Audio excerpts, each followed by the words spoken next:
So it's pretty sad when an Australian media company somehow has better news anchors, better news organizations than your own. So this Australian media company actually ran a segment on Joe Biden's dementia. And it's pretty crazy that they actually tell it like it is. Never before has the leader of the free world been so cognitively compromised. It's clear, to me at the least, that US President Joe Biden is struggling with dementia and is clearly not up to the task he's been sworn in to do. This was apparent to many during the election campaign, but such was the hatred for Donald Trump by the partisan and poisonous mainstream media. They chose not to highlight anything that actually may have derailed a Biden victory. Even now, after he's been sworn in, many of them are still refusing to speak the truth about Biden's lack of capacity. It was quite telling that while President Biden was playing Mario Kart and napping all of last weekend, apparently he had no official duties, his ambitious deputy Kamala Harris was telephoning foreign leaders. That's a novelty for a vice president. And this week, he emerged to participate in a sanitised town hall being interviewed by the Bidenista, Anderson Cooper of CNN. Biden promptly gave away his teleprompter, and the result was nothing short of a disaster. Biden started off by excusing the genocide against the Uyghur people by the Chinese Communist Party. He dismissed it as just Chinese cultural norms.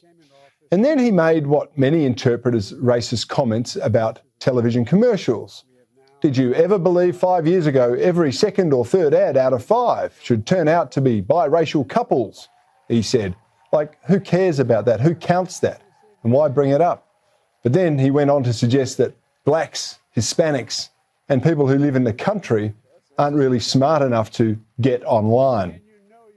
A lot of people don't know how to register. Not everybody in the community, in the Hispanic and the African American community, particularly in rural areas that are distant and or inner city districts, know how to get online to determine how to get in line for that COVID vaccination.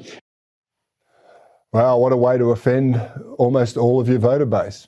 Anyway, it was capped off by Biden admitting he doesn't really know where he is a lot of the time, and he actually needs to ask his his wife, where he is when he wakes up in the morning. Over the years, over your career, you've already spent a great deal of time at 1600 Pennsylvania Avenue, except now you're living there and you're president. It's been 4 weeks. What's it like? How's it different? I get up in the morning and look at Jill and say, where the hell are we? Serious question. Why isn't our news this honest? I mean, why is it that our mainstream media cannot compete with this? These guys are willing to tell the truth. They're willing to actually present the facts. And of course, you can tell several times where the guy is clearly attacking our own mainstream media because they refuse to actually tell people the truth. And at the same time, they're clearly bringing up the people that listen to those mainstream organizations like CNN and the other ones that are out there.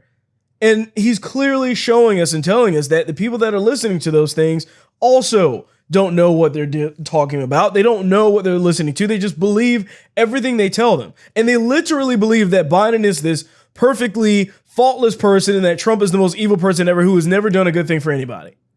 They believe that's the case. When the reality of all of that is that it's not always so cut and dry.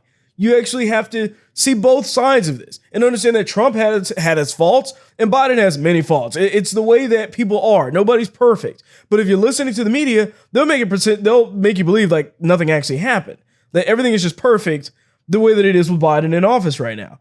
You know, even Fox isn't honest about Biden's mental state many times. A few of the people are. Tucker Carlson's pretty decent about it. But many of the people that are on there aren't reporting on this stuff. And it takes a news organization in Australia to actually tell the truth. Pretty crazy, isn't it? So I'm not sure if it's related to this clip, but on Thursday, Facebook blocked Australians from viewing and sharing news on the platform because of proposed laws in the country to make digital giants pay for journalism. Now, this is pretty crazy because you have Facebook right now that's basically telling the Australian people, you can't consume your own media. That's basically what's happening here. So Australian publishers can continue to publish news content on Facebook, but links and posts can't be viewed or shared by Australian audiences.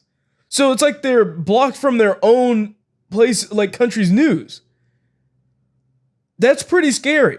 And this is coming all from Facebook here. So Facebook blocked readers from access to the Bureau of Meteorology, state health departments, the Western Australian opposition leader, and charities as a result of the company's wide-ranging ban on sharing views or viewing news.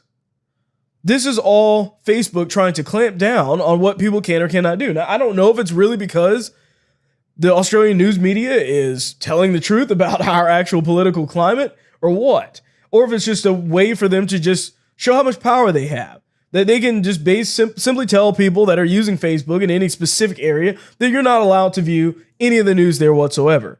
This isn't about the US anymore. This is ranging far beyond that. And if we let this continue, Facebook could very well change the narrative about anything that's going on in our political world today, all around the world. Not just a US thing, not just a US election thing, but anything around the world. Twitter, Facebook, any of these places could literally change that narrative. And it's only going to get worse as they become more significant, as they have disagreements with other countries. It's going to happen sooner or later. You just watched a clip from the William Hall Show. Please remember to like, share, and subscribe.